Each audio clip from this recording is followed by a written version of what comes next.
so let's talk about, in your opinion, Chael Sonnen's opinion, the top 5 fighters in MMA history. Oh, in history. Okay. In MMA history. Greatest fighter of all time, Georges St-Pierre. Yeah, Georges St-Pierre obviously is the most dominant champion since Matt Hughes and Anderson Silva. More dominant than those guys. Went on his own terms and went out on top. That's right. That's right. And I believe in passing the torch. In George's case, I think it was right to leave with the strap because not only did he beat everybody, Mike, he gave guys rematches. He beat everybody twice, and he beat a couple of them 3 times. So George right there. If you ask me the same question in the future, I may have a different answer, which would be Jon Jones. John's right on his heels. He just hasn't quite done what George has done as many times. I think that. But I will say, Jon Jones has dispatched more legends than I think George has. I mean, sure. George really only dispatched maybe 1 or 2 legends. Yeah.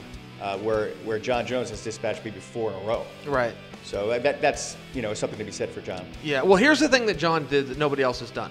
Jon beat all of the guys of today to become the world champion. He had the opportunity to fight the guys of yesterday, the Rampage Jacksons, guys like that. Dispatched all of them.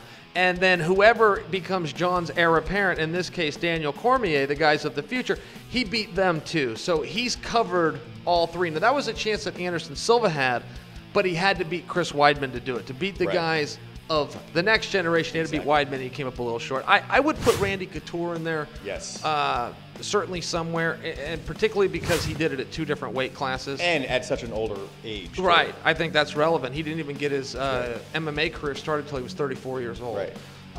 So I think that that's relevant. Also, if you want to talk about pound for pound, you have to consider Dan Henderson because he covered 3 weight classes. Right. World champion at 185, world champion at 205, beat 2 world heavyweight champions at heavyweight in Nogueira and in Fedor. So I think he needs to be considered. And what are we at? I think we ran it out 5 right there. And I think Frankie Edgar deserves to be somewhere in that conversation. That's my favorite fighter. Frank Edgar is my favorite fighter. I don't know if he's the greatest of all time, but for today's standards, that's my guy. If you don't know, you damn sure should know. My name is Chael Sonnen, and you are watching MMA Noise on Louder Noise.